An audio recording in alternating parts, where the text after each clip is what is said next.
Are you ready for the ultimate prospect draft? We will sit and take turns. I mean, it's Cleveland. Drafts are practically a national pastime or a city-old pastime. We're going to sit back, figure out who has the best team after we go through all the top prospects, making the best possible team on today's Locked On Guardians, where we cover your team every day. You are Locked On Guardians, your daily podcast on the Cleveland Guardians, part of the Locked On Podcast Network, your team every day.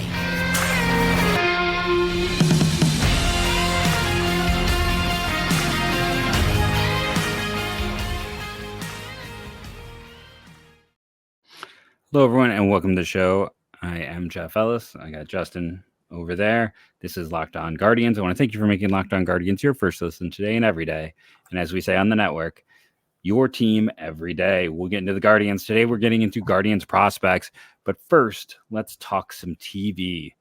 There was some news on TV, some, I think, good, and then some mixed. Do you want to start with the good one or the mixed one today, Justin? Let's start with the next one because there's been some updates. Major League Baseball is prepared to produce games and figure out how to get them into local markets. I'm not sure how they would negotiate that with channels. As of right now, though, so this comes on the heels of Bally's Diamond Sports Group skipping their $140 million interest payment.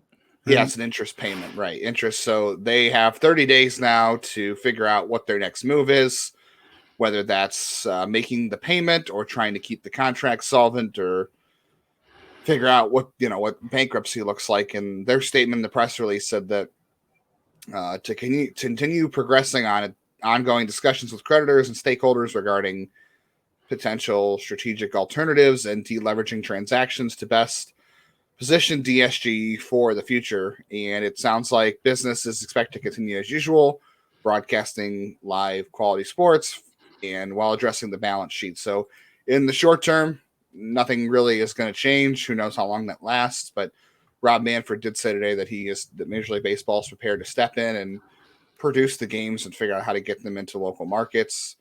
And if teams do lose that money, they will send teams some of the revenue from TV to make up for it, or what they would normally get. I think it's going to be a little bit off. Like, I don't think every team is going to get, like, the Dodgers are on what? The Dodgers on Bally? On Bally's, or they're Spectrum? No, they're something else. I believe San Diego and the Angels are the ones that are. Okay. Well, those contracts are all a lot bigger than the Guardians on Bally, so sending them all their money seems less likely. Sending the Guardians all their money sounds a little more likely because the Guardians have a smaller TV deal. I don't know if they'll get it all, but they'll be able to get a bigger percentage from Major League Baseball if it comes to that. So in the short term, nothing changes. It sounds like. Yeah. In the long term, who knows? I would bet on this season, nothing really changing for consumers. I would say probably next year is the year for baseball anyway. I don't know what will happen for like Cavs or Blue Jackets come fall, but for Guardians fans in 2024, I would imagine that's when it'll change. The thing I would hesitate to say that with is, yes, Cleveland's is cheaper, but it's also less valuable. Like, if they're going to pick and choose the ones to get, if you're trying to package or sell this, the ones you might let fall by the wayside would be the Guardians contract. They will. I meant more in terms of Major League Baseball stepping in and sending money out. Yeah, and then I think it's easier to give Cleveland their money because, or Cleveland's more likely to get a higher percentage of their money because the contract's lower. I think everyone will get the same percentage, though. So that's the thing I would hesitate, because they can't give one team that fair. It'll be the same. Well, wouldn't it be unfair to give everyone different percentages? Like, it'll end up, even if it's a higher amount, every team's getting screwed by it. So they would definitely give the same percentage.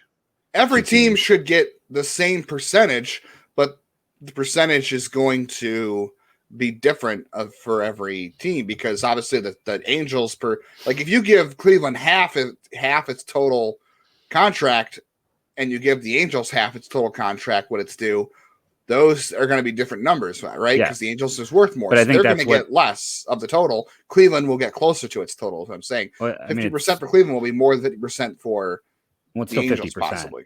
Like, Right. So the percentages should be equal, but that means that yes. Cleveland's going to get closer to its total. No, they're getting to the same amount because 50% is always 50%. Right, but 50% of Cleveland's contract is a lot lower than 50% of the Angels' contract, I'm saying. Yes. But why again, am I arguing money? I don't know money. It's I just don't the know relative math of it. It's like it's the same. They're going to get the percentage would be equal. Cleveland would get less of an expected amount. I mean, they would get this. They would both get. It's just the semantics of math here. Yeah, so it's I had it backwards. You're right. Yeah, the expectation on it is like if 50% would be the same. It's not going to. I wouldn't be surprised if it's more than 50. I don't want to seem like a negative Nelly. I don't think it'll be 100%. And then I'm just guessing. Yeah, I'm. I'll be curious to see how it goes, but I do think, it's a hard situation. I have a hard time divorcing any emotion from this, just because I feel like we went through this same junk. Listen, I'm 41. I went through the same junk when like KB Toys was bought out, and then did this leverage buy, and then they folded that company, and then that same company did the same thing to Toys R Us, which those were like two of my happy places as a child.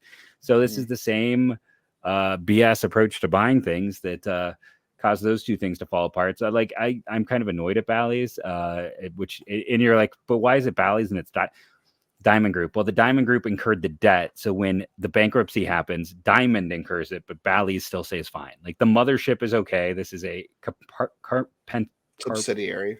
Yeah, it's a subsidiary. It's its own little thing, and really, no one is 100% sure what's going to happen.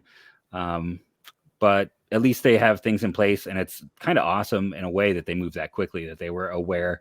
But I mean, a year ago at this time, I think I was doom and gloom saying mid-season we might lose this if the lockout went too long, like because Bally's couldn't afford a lockout. Like that would have really messed them up even earlier. But I couldn't afford anything. I couldn't afford anything. But let's listen. The positive in this is they're going to get money, so it's better than nothing. But the other positive is, listen, I got T-Mobile. The last few years, T-Mobile has given me MLB TV free, so that's been awesome. Make sure to check out your Tuesdays app. I'm sure that'll come along in the next month or so again. But now, when I get that, I'll get the minor league games free, and it sounds like they are really making an effort to get TV feeds at almost every stadium.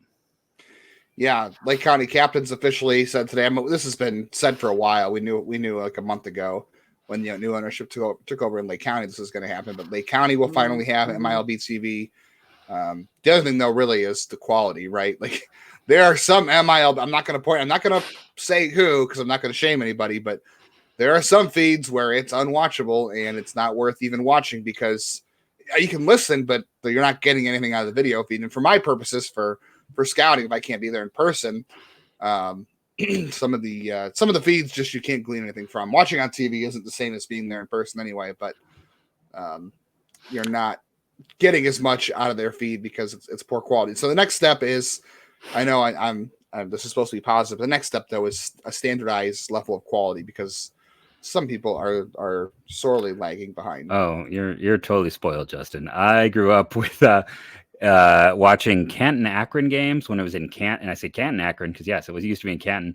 On like what no one's still. I did the call out to be like, does anyone else remember the Canton channel that had its own news station? But they would also run Canton Akron Indians games back in the day, and that Thurman Munson feed might have been like might be the worst feed I've ever like. I feel like a high school game at the time might have had a better feed. Like the audio is fine, but it was just disconnected.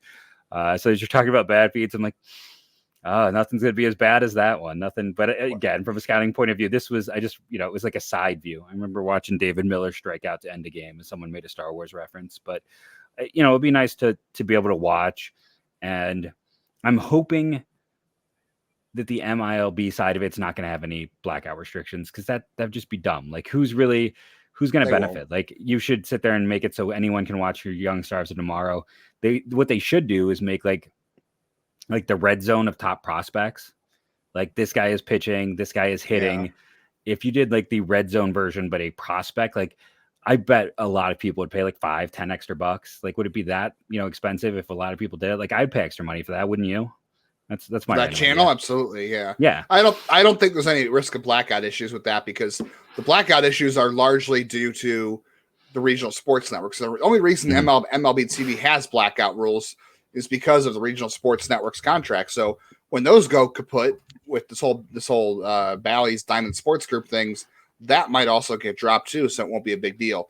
There, as far as I know, there's no like local rights. Like in like Dayton, for example, the games are simulcast. So, sometimes down in Dayton, you can get the on select like Friday or Saturday. I think you can get the Dragons on the CW down there, not up here. But that's a good idea. Right. So they can do that there. And there was a time where the Captains were on TV in Cleveland. And I think the Akron Arrows were also on TV at one point on a local channel, but that hasn't been this case for years. But those are simulcasts. Like the Dragons are on MILB TV and they're on the Dayton CW. So not as big a deal. I don't think that's going to be an issue. So we covered that pretty well. We should give everybody what they're here for, the prospect draft. Yeah, we got a prospect draft coming. It's the big fun of today's show. We are going to we're going to do a coin flip when we come back to decide who gets first pick. Random dice roll. I have a random number generator. Okay. Is it from random.org? That was always my go-to back in the day. Oh, no. No, but before we do that, I want to talk about our good friends over at FanDuel Sportsbook. You've heard us talk about FanDuel many times on this show since they have joined us. And the midway point of the NBA season is here. It's the perfect time to download FanDuel, America's #1 sportsbook, because new customers get a no-sweat first bet up to $1,000. That's bonus bets if your first bet doesn't win. Just download the FanDuel Sportsbook app. It's safe, secure, and super easy to use. Then you can bet on everything from the money line to point scores and threes drained. Again, bet the over on the Guardians. We actually might get into the I want to say Petco again. PECOTA. There we go. We'll get into the PECOTA system to explain why they say you should bet the over on the Guardians. I think I just said Indians due to my previous talk of the Cat and Akron ones, but bet the over on the Guardians. If you bet the over on the Indians, you're going to lose because there is no over. Plus, FanDuel even lets you combine your bets for a chance at a bigger payout with the same game parlay.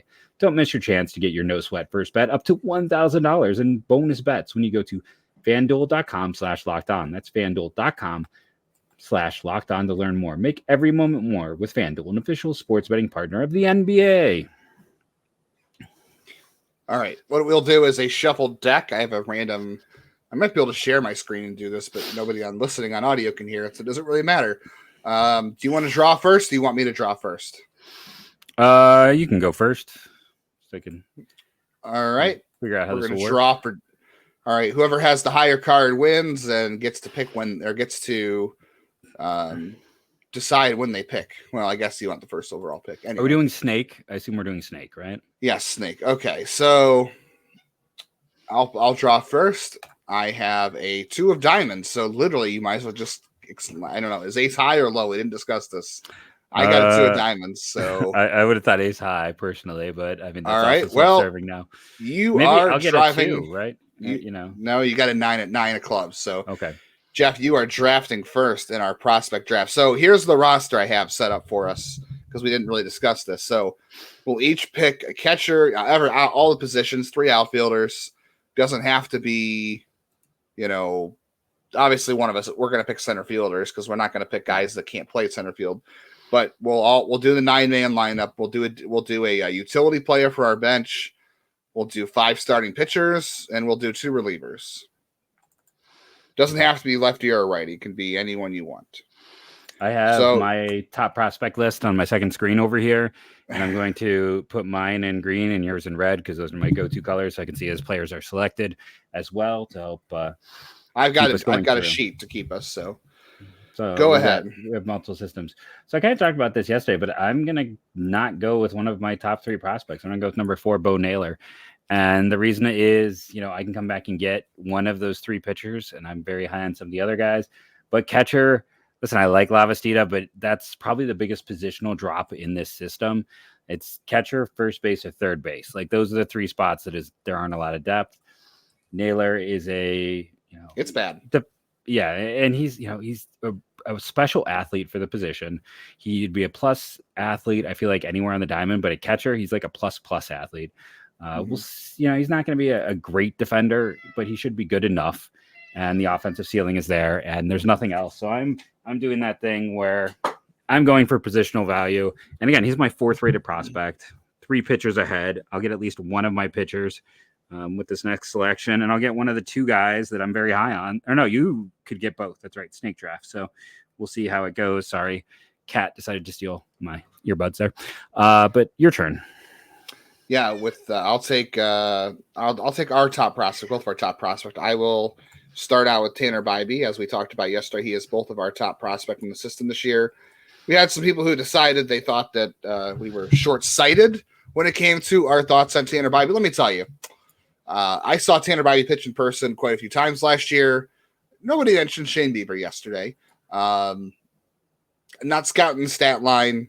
You know, I saw him in person, talked to people who've seen him in person, talked to people who know the guy. We've talked to the guy ourselves on this very podcast. So nothing to do with short-sighted or one sample size. Tanner Bybee pitched more innings last year than I think Daniel Espino has in his entire career. Just if you want to compare, I think Espino, Bybee pitched 130-something innings last year? I was pulling it up on FanGraphs. So, yeah, that's the thing. People tend to forget that he pitched 107. No, you're right. 132 innings last year. Yeah. Daniel Espino is like in the 80, 90. They're about the same. They're about the same if you add up their career total. So that's over 1, 2, 3 seasons. Espino has pitched almost the same amount of innings as Bybee. So if you want to talk about, samples, Espino has been unable to put a sample together as large as Bybee's in one season. So there is no overrating Bybee or being short-sighted or scouting the stat line when it comes to this. This is a reason we think he's the top prospect, and it has nothing to do with when he pitched and when we've seen him, because I've seen him a lot. We've talked to him. I've talked to people who have seen him too, and yeah, that was just Espino has literally pitched in 3 seasons, 1 more inning than Bybee pitched last year, and that doesn't count the 2020 season. That's literally seasons he's pitched in, which is 19, 21, 22. He has pitched 1 more inning than Bybee pitched in year 1. So when you're comparing them, it is 133.2 to 132.2. So, which also I think is a concern when over 3 years he has had that little, because there has been other little health issues. So, and this is why, again, we felt like Bybee was the safer choice. It has nothing to do with any other player. It has to do with the fact we talked about he is a safe choice for a guy who has really boosted his ceiling and also is likely to get to that ceiling. So, all right. So I took Bybee. I guess I should go to my lineup here since I have the second and third pick here before it goes back to you. This is tougher because I don't need to really go for catcher now, because unless you're going to steal another catcher from me and make me look bad, it's going to be tough. Which I guess you could, because it's a barren system. There's to make me really wants to be a jerk and do that. Yeah, I did this practice with my buddy Willie on another podcast last year, and we had to do the same thing because I had to scramble to find a catcher. I will go with Brian Rocchio at shortstop. I like Angel Martinez a little bit better, but I'll go with some upside there, and I'll take Brian Rocchio at short just because I know you have him rated a little bit higher, and I need someone to fill out up the middle for me in the draft, and I think he's a good pick as far as shortstops go. I'll take the best one off the board. So my big debate here is I'm gonna pop Espino, because to me, Espino and Bybee are kind of a tier ahead of Williams. Even it's a big 3, but I kind of like those 2 more than Williams for some of the reasons we talked about yesterday. So again, go listen to yesterday's show. Question is, do I take Williams or do I take Angel Martinez, who's kind of the last of the cutoff hitters, where again, so I know if I take him, then Juan Brito's your second baseman, unless I also grab him before you grab it. And it's the other way around. But the thing is, even if you miss out on Brito, Nate Furman's not the worst option. So you're kind of balancing things out. And we talked about, hey, the outfield depth's good. I'm not popping Noel this early. So I think this might be a surprise. I'm going to go with Angel Martinez because the pitching depth is so deep. And I do think it is a gap between Martinez and Brito and Furman. Even though I like those guys, I think it's a significant gap. So I'm going to go Martinez and Espino here with my 2 picks. Are you putting Martinez at second or shortstop? Yes, that's second. Okay. He's playing second for me because I feel like I can find a shortstop easier than a second baseman in this system. Not that enough. a shortstop can't play second base, but at least he's had more experience there. Should you have had back-to-back picks there? Is that how that snake works? Well, yeah, because then you snake back around. So after the first pick, it's snake. So it's two picks every time in a 2-player draft, 2-person draft. Right? I do a lot of fantasy baseball. I think I would know this. I do auction draft for fantasy baseball. That'd be a lot of fun. This would take forever. We did it auction-wise. Okay, so we both you had second base off the board, which that makes sense because if you think Adrian Martinez is second baseman, he is by far and away the best draft or best guy in the system. This is going to be tough. I could continue to load up on pitching. I probably need a hitter. This is probably a good spot. The outfield is deep, but I should probably go for another guy in my lineup, and I should go with George Valera. I know we've talked about other outfielders we like that are close, and I've liked Will Brennan quite a bit, but there's still a good upside. We talked about him being a guy who could be like Carlos Santana, where there's 25 homers, there's walks. I don't think he'll be like an elite defender in right field, but he'll be good. Like he'll be fine. I don't think he's going to run as much. I think that's, we talked about his issue not playing games. He's only played over 100 games once. I think part of him not running is into that. So I think we might lose his speed a little bit, but 25 home run guy in right field who walks is still pretty good. We'll see the platoon issues, but it's still a nice bat. Like you can still pencil him in for maybe a middle of the order bat, at least in this lineup. So I'll go with Valera there. And then I get another pick, correct? Mm-hmm. I think I will jump back into pitching, and now I will take Gavin Williams to pair with Tanner Bybee, just so I can have the strong top of the rotation. Pitching is not going to be an issue in this draft for either of us. We're both going to walk away with some fantastic rotations. But we've agreed that Espino, Bybee, and Williams in some order are the best 3 prospects in the system, as much as the pitchers present risks. And I said yesterday about Williams' walk issues and non-competitive pitches, and there's an injury history. As a number 2, it's hard to overlook Williams' upside in that role, right? No, I agree with that. The pitching depth is so deep that I'm going to lead off with Will Brennan here. So I just get a guy I know can play center. Again, kind of like we talked about Valera. I don't think he's a plus guy, but could he be a 55 defender? I think so. Like, I think, kind of that at least good, average. but not great. Yeah. And just nothing else. He's a 50. So that now I've got center field, second base, and catcher. I'm doing a Guardians draft right here, right up the middle. Yep. I should go shortstop, but I'm going to not do that. Instead, I'm going to double down and take Chase DeLauder as well.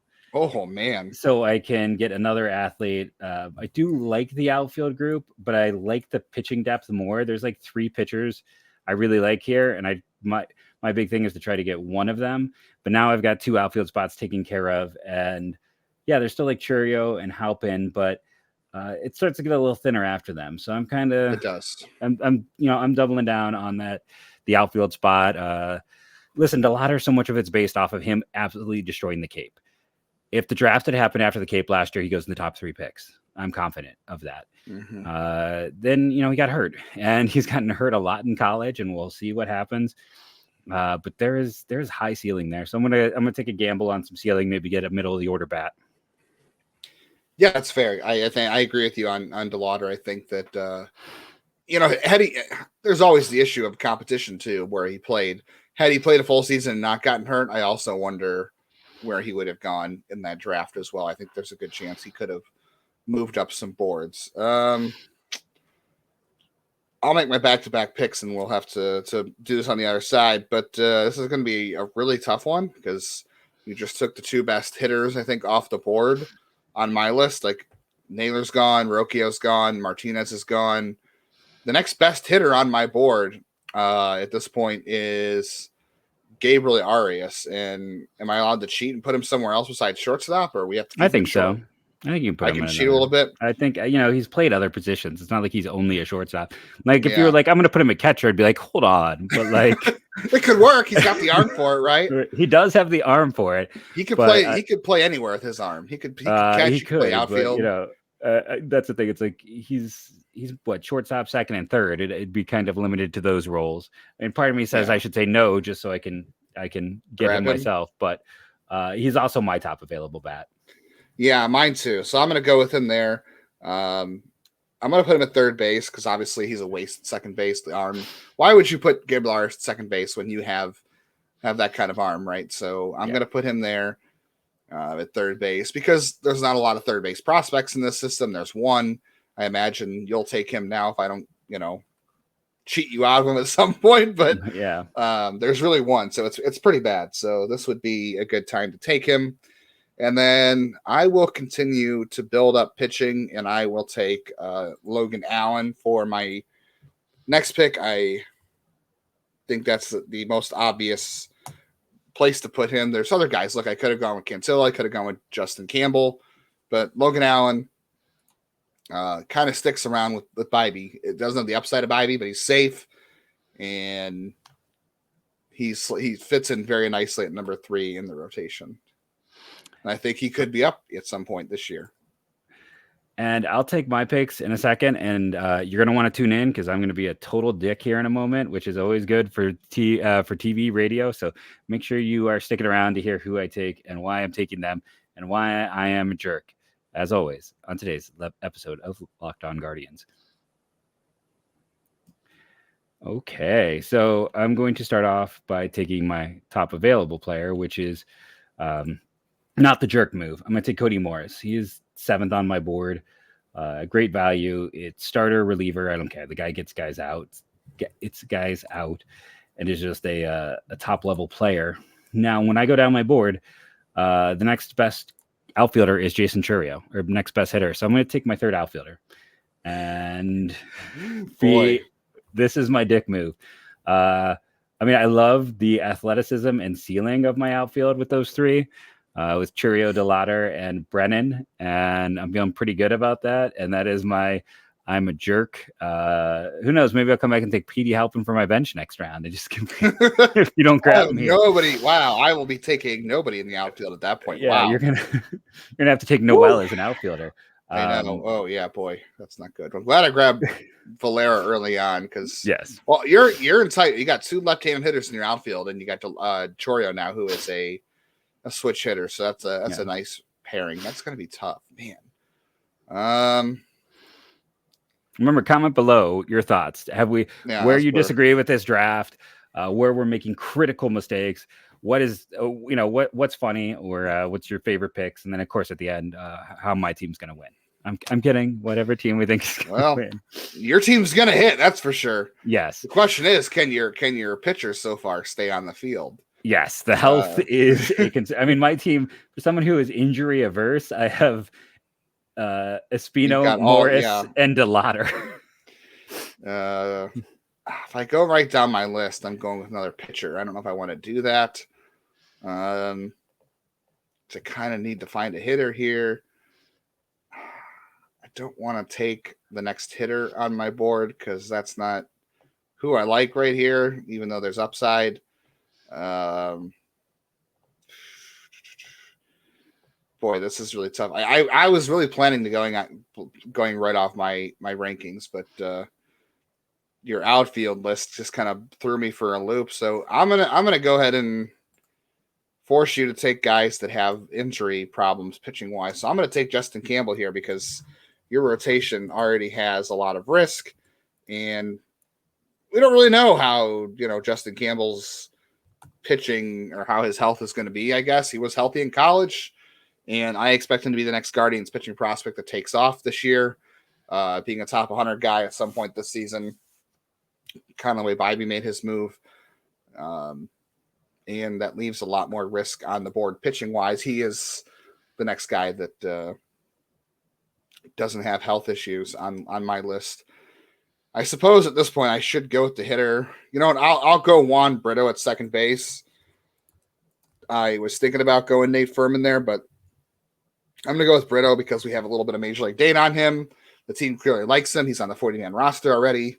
It's a bat-first profile. The defense might not be great from what we can see, but Cleveland thinks he'll be fine, and he can make it. Maybe he can play shortstop. So I've got a bat-first infielder who makes a lot of contact, and that's kind of how I'm going with things so far. Because Arias and Valera have some strikeout issues of their own, so I needed a guy who can make contact. That was a a good fit? How's that for a jerk move? No, I mean, I'm making some debates here. Making some debates. I don't think that's the way I want to phrase it. I'm going to take John Kenzie Noel to play first base. There's not a lot of people I feel like are first baseman in system. It's a bit of a drop off. He's also my number one bat left at this point in time. So I'm going to go for some more. I'm just going to continue to roid up my line. Not that any of these guys are on roids. I mean, I'm not implying anything. I just mean like in the way that like we refer to like a heavily powered offensive lineup.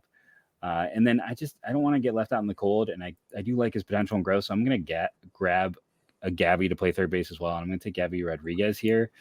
I'm also betting on like some of the pitchers I like not being guys you like as much. So I'll have to see, but I filled in first and third, all my outfield, second base and catcher. The only thing I don't have right now is a shortstop, but I have my entire lineup done. You don't have a shortstop. Who's your shortstop? I don't. That's it. I have everything but shortstop. Okay. Yeah. I was going to say, you don't have a shortstop quite yet. No. Maybe a little early for Gabby. I can first admit that, but there's some nice batted ball data. I think he's a good sleeper for this system. Yeah, I agree. He is. Just so you don't take any more outfielders from me, because I'm slumping here in the outfield department, I will go with Petey Halpin to play center field because I don't think George Valera is a center fielder. Petey Halpin is. I need that center fielder here at some point. And I said the other day, I think he's a guy who could have a breakout season. He's had two like sneaky, quietly good seasons for his age and his level and his where he's at strength wise. Look, he got better last year as the year went on. That's hard to do for a teenager in high A. Usually at the end of the year, those guys tend to wear out. He is not worn out. So he got better. Double A is going to be a challenge for him, no doubt. He is definitely going to face some good pitching in Double A, but I think he can break out. There's two guys I should probably consider taking here, and I can only take one because of the lack of first baseman, and I don't want to get left out in the cold because you could easily DH him or DH Noel if you wanted to change it around. I am going to take Mike Capriz at first base right here. Very good sleeper. He's not really a sleeper to us. We think he had a good year last year. He's a sleeper to everybody else. There's some swing and miss issues, but or at least chase issues. But as far as first baseman goes, he could play the outfield if I wanted him to, but there's no good first baseman left. So I will take Mike Capriz for some power at first base and not to get left out at first base because there's literally nobody left. Okay. So I'm not taking Will Bartlett or Joe Naranjo. No offense to them. I'm going to take Joey Cantillo, continuing my all hurt theme of my pitching staff. He's just too good to ignore at this point in time. And then I need a shortstop, so I'll draft Brian Lavastida for the 6 games he played there in college. Right? I think that's a little against the spirit of the rules. I'm still going to draft him as my backup catcher. Oh, my God. You don't wait. It's your utility. We don't have a backup catcher. You have a utility spot. He's my utility guy. He's athletic enough. Are you serious? Yes. Oh my God! It's gonna be fun to watch. Oh my God! I mean, like I said, part of the fun of these is to not be the nicest person and to do things like this. So I kind of looked at it. I'm like, you know what? The shortstops are similar values.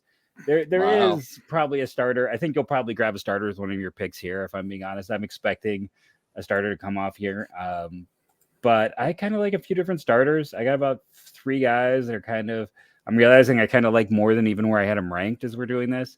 So I'm taking another hurt arm and I'm going to grab Lavastida to be my kind of utility bench guy. Because it makes good TV / YouTube / podcast. Yeah. Well, you can't take another catcher, so I don't have to take one to my last pick now.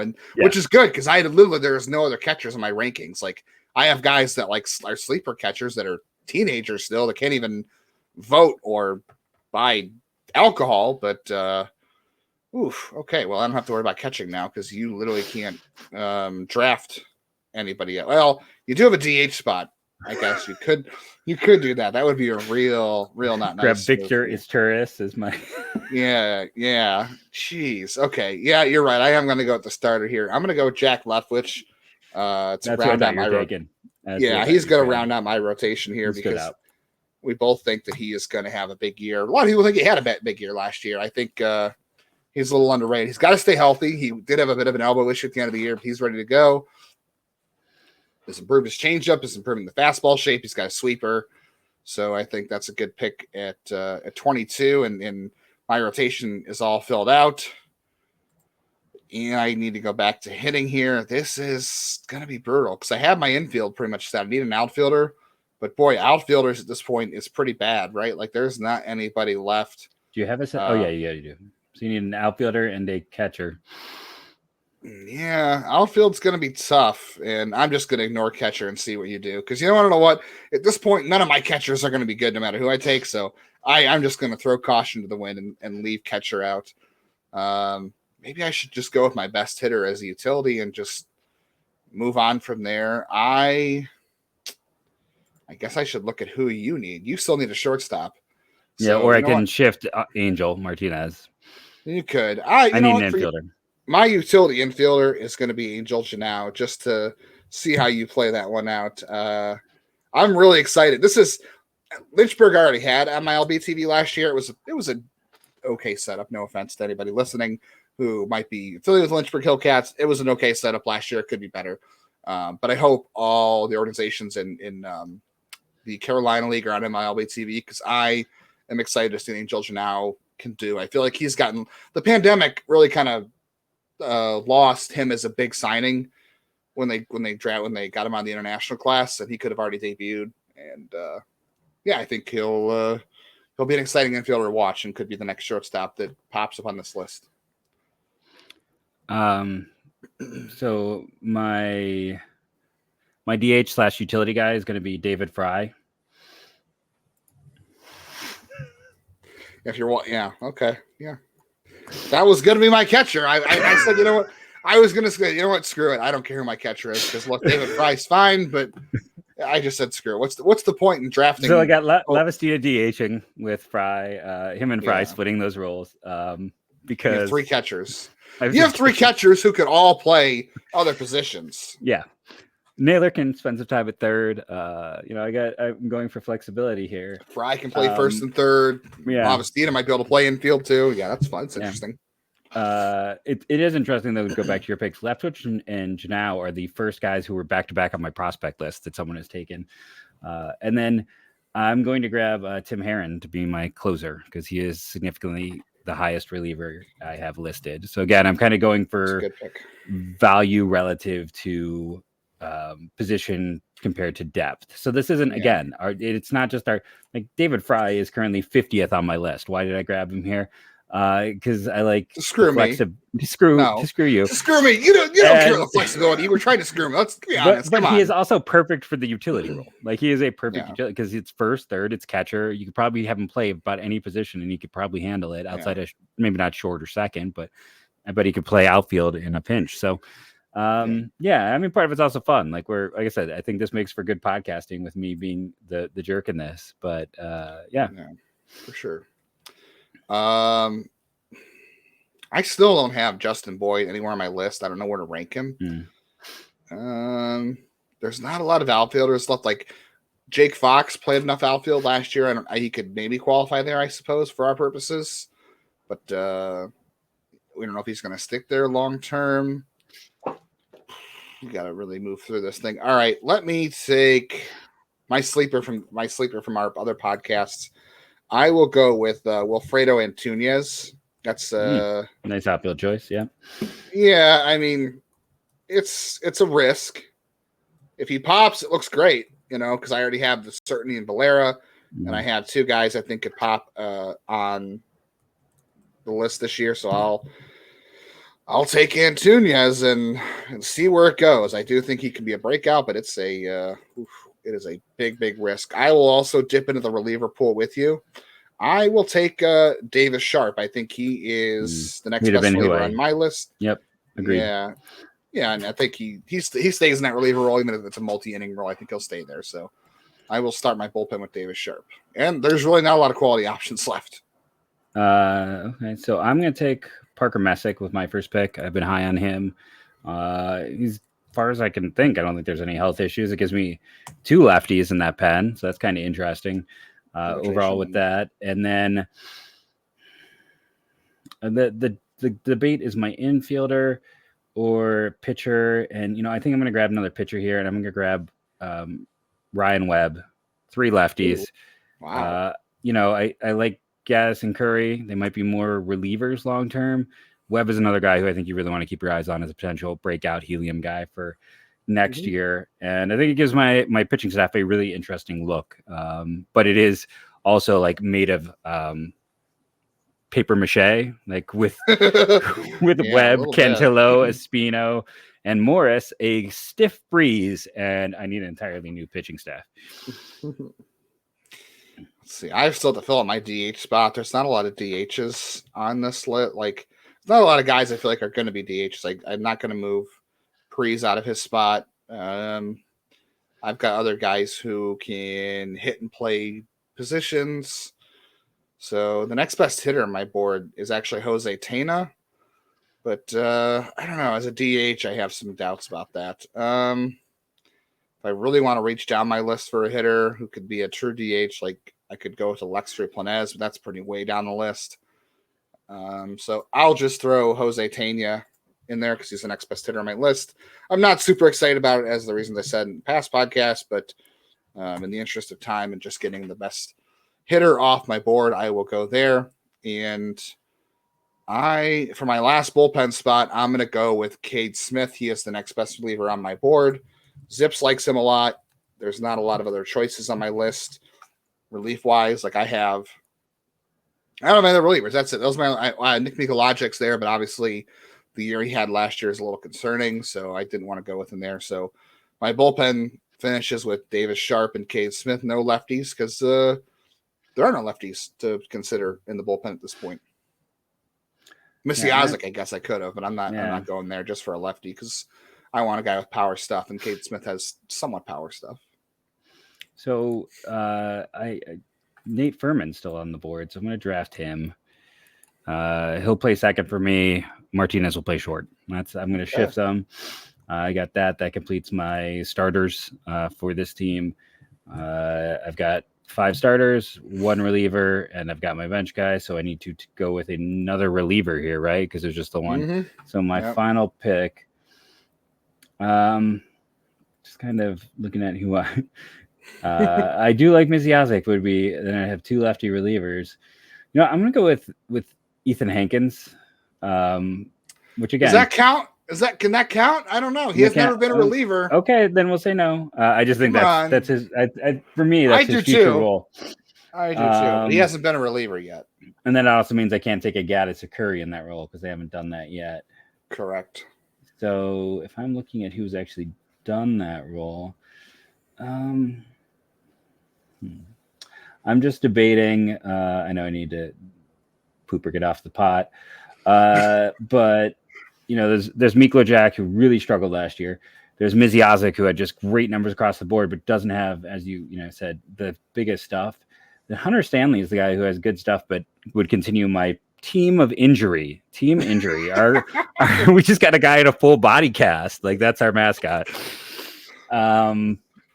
Just lean into it. Just do it. Hunter Stanley is the next reliever after Mikolajic on my list, personally. Yeah, I'm going to go with Hunter Stanley. I think, I'm just going to lean into the fun of him being this being the team of injury. We're gonna see how it goes. But yeah, that's. And then I've got I just want to formally state this: the Fry Lavastida is a platoon at DH. I'm gonna have Fry against lefties, Lavastida against righties. Yes. So that is the DH. Okay. I'm already planning for a platoon in that role. Lavastida and Fry. Okay, interesting. Yeah. All right. Well, my last pick is Jose Cedeno because there are no catchers left. Besides that, he probably. I was considering Manuel Mejias because he's actually going to play in the States this year. It looks like, and he's the oldest of them all. And there's Cedeno, there's Esturris, there's Manuel Mejias. That's kind of it among catchers. That's really the only guys that are left. And Cedeno had the most interesting numbers in terms of contact last year. So that's who I'm going with right there. So that completes our draft. Thanks for listening. All of Jeff's players are on the trainer's table currently, and my team is all contact and all defense. And I have a pitching staff that has all been pretty much healthy, right? Except for I built all lefty pitching staff and all injured pitching staff, so it should be interesting to watch. Let us know again what you think. Remember, rate and review, download, it helps. Tomorrow's show, I may or may not be here. We have massive snow coming in Wisconsin, so I still have to do conferences, but they're virtual, so I may be able to actually make it. Or the heavy amount of snow will knock out power, and I won't be able to do it anyway. So, what's that? Again, let us know what you think. Should we do more things like this? Did you enjoy some of the banter and humor of this? We could always do like an all-time Guardians draft, things like that, if this format is something people enjoy. So make sure to comment and let us know, because we could do like the 90s era draft, or the all-time, or the like pre-World War II. We could figure, the 2000s. There's ways to do this again and have fun if people liked it. Thank you all for listening. Join us in the after show as we'll finally get into the PECOTA Productions. Nope. That sounds like a movie thing. Projections. And go Guardians, go.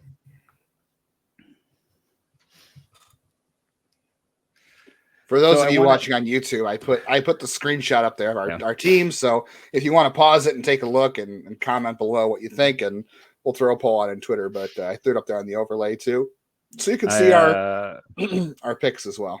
And I want to thank everyone for listening to our last show ever after Justin decides he no longer wants to ever associate with me after the catcher drafting that occurred in this one. Yes. Let me just go through this list real quick. Let's see.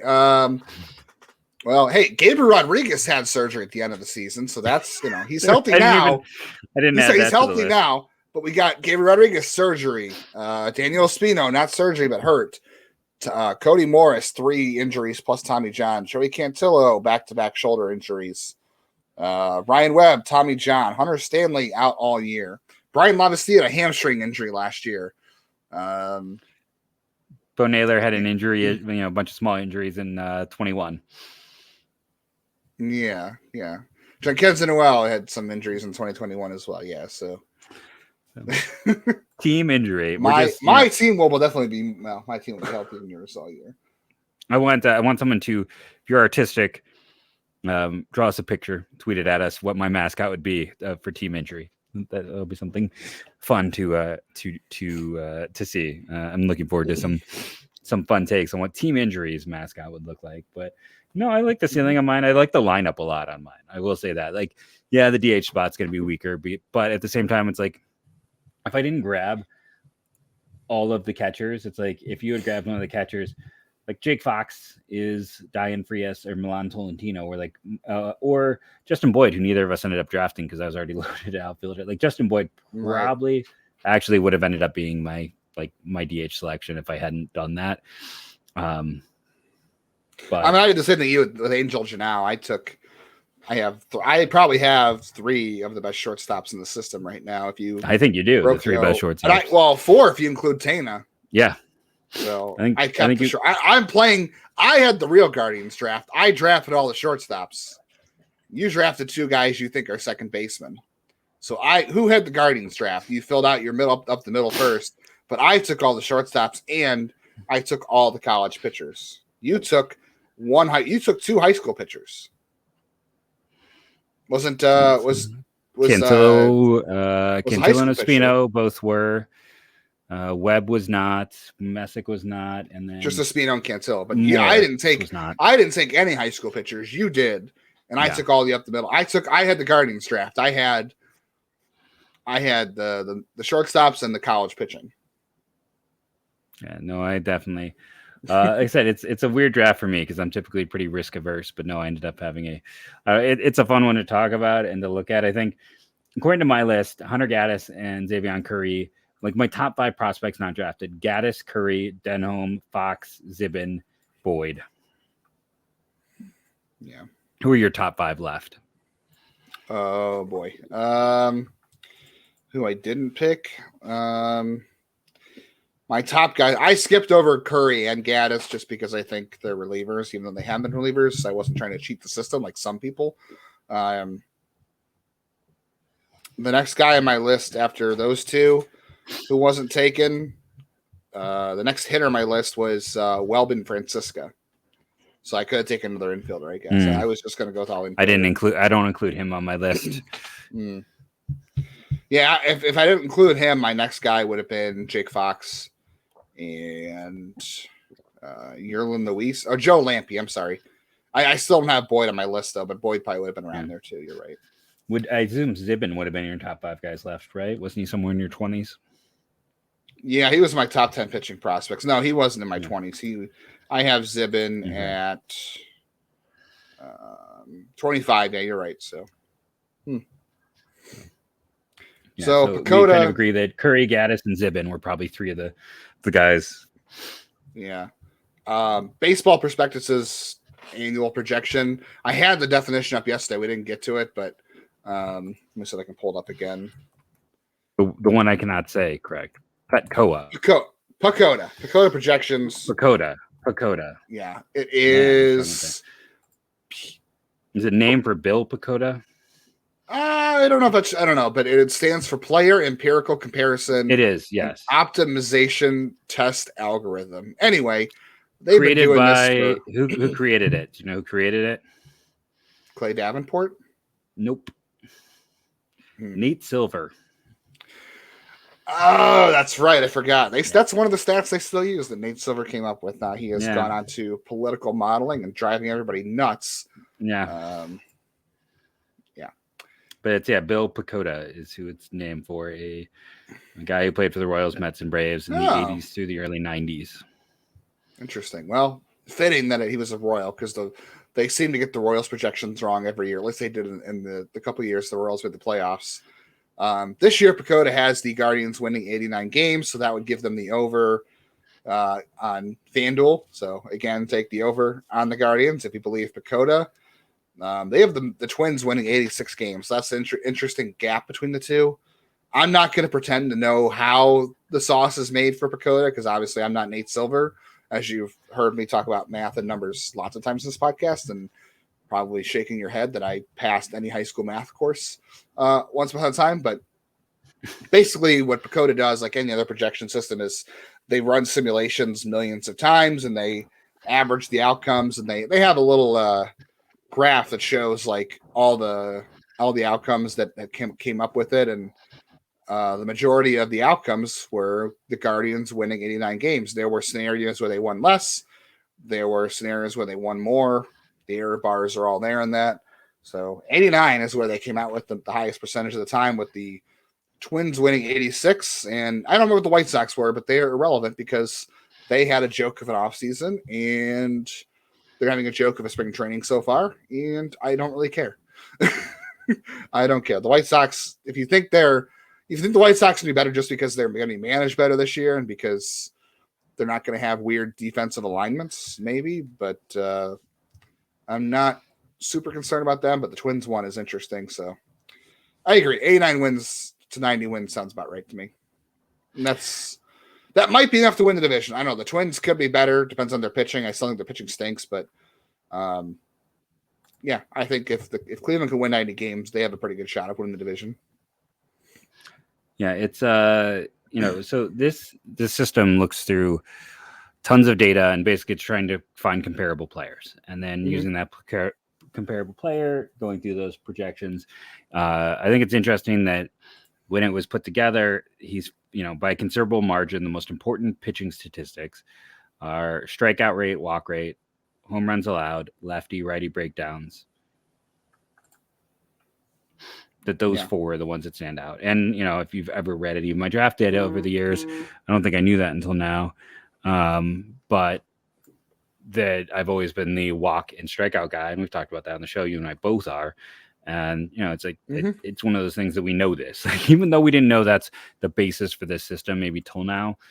But yeah, and the other thing is, like, we can't really say exactly what it is because it's still a proprietary algorithm that's never been completely shared. So even though Nate Silver has not worked at Baseball Prospectus for a long time, Baseball Prospectus owns it.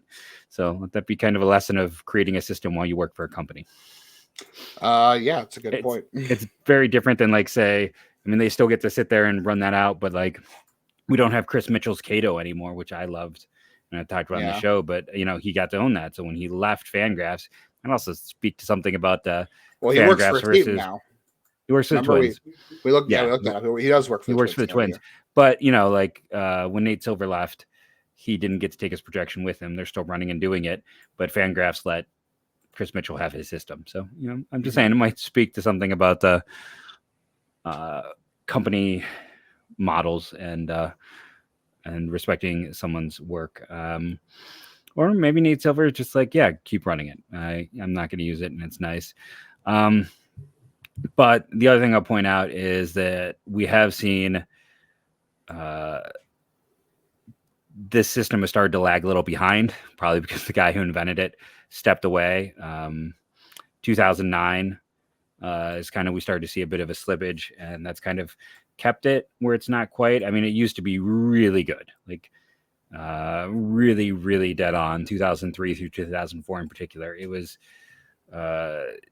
strong in some of those early years, and it just, I don't know if anyone's really fooling around with it, but they're trying to do some things. But it's definitely an interesting system, and it is interesting. We had Dan Zaborski on talk about Zips. That's a comparable system to it, and there's a reason why these systems keep getting built and exist, and why teams have their own versions that we'll never see. Mm-hmm. Yep. Internal data is always going to be better than external data. Statcast, all that stuff. Yeah, that's always why. Yeah. Well, that's all I had for PECOTA. There is one more. Franmil Reyes to the Royals on a minor league deal. But that's not going to burn Cleveland at all, right? No, they're going to be fine, right? That's not going to come back to haunt them. I mean, that seems like something that would, right? I think they'll be fine. I am curious to see his. I don't know how can I phrase this. I feel like one of the hot rumors of the season was that maybe Franmil's listed age was not concurrent with the current age. I hadn't heard that anywhere before. I hadn't heard that one. That one I saw popping up on Twitter. I'll be curious to see, like, does he bounce back? Is it one of those things where there is true data versus false data out there? That's the thing. Like, I feel like on the same time, can I also state, while I saw that on Twitter from like 2 or 3 people, can I also state the fact that like those same people say that for like literally every Latin player who has a bad prime year? Like, can I also say that maybe that's like, I bring that up not so much to say I think he is, because I don't have a strong feeling on that, but I bring that specific statement up because can we retire that? Yeah. Can we retire accusing every Latin player of lying about their age? Can we just put that on the list of things to not do? The only reason I saw it pop up is because Franmil struggled this year, and then people got frustrated, and that is what people jump to. So instead of jumping to that, can we just be like, sometimes baseball players have down years. Sometimes aging curves are not typical. Sometimes a guy just maybe doesn't put in as much work. Again, I don't have any inside info on that. Or sometimes like you just kind of lose it. But can I say that we put more into the idea of the performance and less onto this stereotypical belief because it happened for a while that it could still be a thing? So I just want to say, let's retire that. Yeah, it's a little bit of a funky idea these days. I mean, nobody's been outed for doing that in a long time, right? Like that was a thing for a while that was happening, and then now it has stopped happening. So funny little story on that, tying to the Cleveland baseball team. I know we're getting a little long, but here we go. My wife is an anthropologist. She works at UWM. That's why I live in Wisconsin now. One of her coworkers, back when that was happening a bunch, who she used to work with at University of Missouri, he used to be at Wright State, maybe. The Guardians, at the peak of that, reached out to an anthropologist to ask them if there was any way to like actually tell age, like if you could look at something in the human bone structure or body to help you get a closer estimate of age. So when that was a big thing, like I know someone that they reached out to see if that was something that could be done. And the long and short of it was, it was like a 5-year. No, not the way they wanted. You can't look at someone and be like, they are 27. It was, the gap was too big to make it work, but just kind of a funny little piece. Like they reached out to college professors in the areas of anthropology to see if they could fix that issue back when it occurred. So there you go. Interesting. Yeah.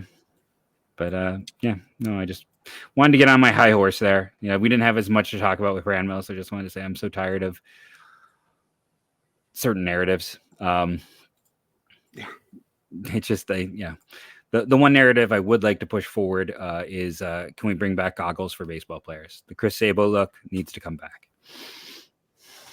I'm in. Yeah, I like it. Yeah, that's a narrative I'm pushing for. Maybe I'll get some and start wearing them on the podcast. I've never actually had those, but you know, maybe that's the next step. Thank you all for listening, rating and reviewing, downloading. It helps. Have some fun with this draft.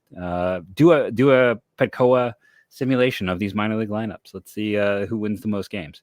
I mean, I could maybe program that in OOTP and we could see, but thank you all for listening, rating and reviewing, downloading. It helps. Make sure that you subscribe on the YouTubes and on any service, and go Guardians, go.